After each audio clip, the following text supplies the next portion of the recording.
स्मृता हर्षिभीतिमशेषजन्तो स्वस्थे स्मृता मतिमतीव शुभां ददासि दारिद्र्य दुःखभयहारिणिका त्वदन्या सर्वोपकारकरणाय सदाद्रचित्ता સર્વોપકારકરણાય સદાદ્રચિત્તા.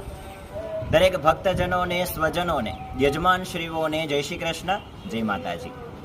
આ વિડીયો બનાવવાનો મુખ્ય હેતુ અને મુખ્ય કારણ એવું રહ્યું છે કે ઘણા બધા યજમાનશ્રીઓનો, ઘણા બધા ભક્તજનોનો કેટલા દિવસોથી મને મેસેજ અને કોમેન્ટ આવી રહી હતી કે ભૂદેવશ્રી, અમારે આ ગુપ્ત નવરાત્રિમાં માતાજીની કઈ પૂજા કરવી જોઈએ, કઈ રીતના પૂજા કરવી જોઈએ, અને ગુપ્ત નવરાત્રિનું અમને થોડુંક મહત્વ જણાવો કે આ નવરાત્રિમાં વિશેષ એવું શું છે કે આને અષાઢી નવરાત્રિ જેને ગુપ્ત નવરાત્રિ કહેવામાં આવે છે. પહેલાં તો આ ગુપ્ત નવરાત્રિ એટલા માટે કહેવામાં આવે છે કે અષાઢી નોરતા એ શક્તિ, ઉપાસના અને સિદ્ધિ પ્રાપ્ત કરવા માટે અત્યંત પવિત્ર દિવસો માનવામાં આવે છે. આ અષાઢ મહિનાની શુક્લ પક્ષની 15 જુલાઈથી ચાલુ થાય છે અને 23 જુલાઈ સુધી આ નવરાત્રિ રહેવાની છે.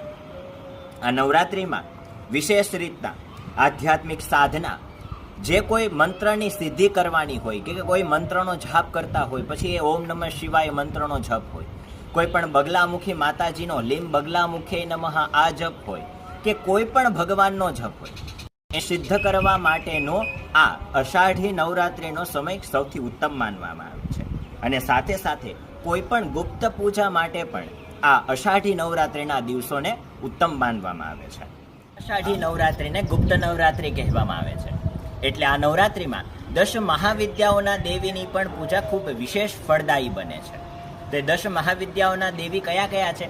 અને જે યજમાનો, ઘણા બધા યજમાનો આ મહાવિદ્યાઓની પૂજા કરાવે છે, જેનાથી ઘરમાં સારી લક્ષ્મીની પ્રાપ્તિ થાય અને શત્રુ બુદ્ધિનો વિનાશ થાય છે. તો આ 10 મહાવિદ્યાના અને તંત્રના દેવી કયા કયા છે એનું નામ આપણે જાણીએ.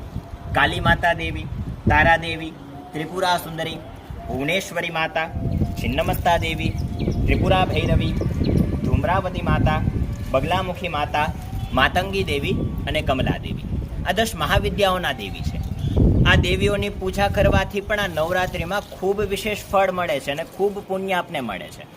અને યજમાનશ્રીનો એક પ્રશ્ન મને હતો અને કોમેન્ટ આવેલી છે કે હે ભૂદેવશ્રી, અમે આ નવરાત્રિમાં શું રાત્રે જ અનુષ્ઠાન કરવું જોઈએ? રાત્રિના જ સમયે અનુષ્ઠાન થઈ શકે છે કે દિવસે પણ કરી શકાય છે? તો એનો પણ જવાબ હું આ વિડીયોમાં જ તમને આપી દઉં છું કે એવો નિયમ નથી કે રાત્રિના જ સમયે. જરૂરથી નવરાત્રિનું મહત્વ છે, નવરાત્રિ કહેતા રાત્રિનું મહત્વ છે, પરંતુ દિવસે પણ આપ પૂજા અર્ચના, માતાજીના પાઠ અનુષ્ઠાન કરી શકો છો, પણ રાત્રિના સમયે કરવાથી એનું ફળ વિશેષ છે. અને દરેક યજમાનોને એ પણ જરૂરથી જણાવીશું કે આ નવરાત્રિ નિમિત્તે તમારે તમારા ઘરમાં એકવાર જરૂરથી કા દુર્ગા સ્તોત્ર, શતનામ સ્તોત્રનું અનુષ્ઠાન અથવા પાઠ, ચંડી પાઠ એકવાર આખો પાઠ, એનો નામનો યજ્ઞ, નવચંડી પાઠ પણ ઘણા યજમાનો કરાવે છે, શતચંડી ઇત્યાદિ પણ સમય અનુસાર તમારે જરૂરથી કરાવવો જોઈએ. સિદ્ધકુંજિકા સ્તોત્ર, આના પણ અનુષ્ઠાન, પાઠ ઘરમાં કરાવવા જોઈએ. કારણ કે આ નવરાત્રિમાં આ બધા પાઠ કરાવવાથી ખૂબ ઉત્તમ ફળ મળે છે. અને ગુપ્ત નવરાત્રિ છે એટલા માટે તો એને પુણ્યની વૃદ્ધિ ઘણી બધી થઈ જાય છે. તો આ વિડીયો જેને પસંદ આવ્યો હોય એ જરૂરથી આ વિડીયોને લાઈક કરે, એને શેર કરે, અને કોઈ પણ હજી પણ અષાઢી નવરાત્રિ વિશેનો કોઈ પ્રશ્ન હોય તો જરૂરથી આમાં કોમેન્ટ કરે મને. હું એનો જરૂરથી જવાબ આપીશ અને નવો વિડીયો જરૂરથી બનાવીશ.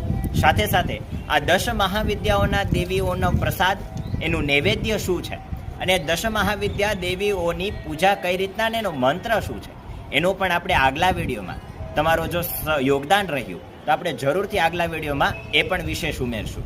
તો આ વિડીયોને અહીં સમાપ્ત કરીએ છીએ. આવી જ પાછી નવી વાતો સાથે, નવી હેતુઓ સાથે આપણે પાછો નવા વિડીયોમાં મળશું. ત્યાં સુધી બધાને જય શ્રી કૃષ્ણ, જય માતાજી, અને જરૂરથી આ ચેનલને ફોલો પણ કરજો, સબસ્ક્રાઈબ કરજો. જય શ્રી કૃષ્ણ, જય માતા.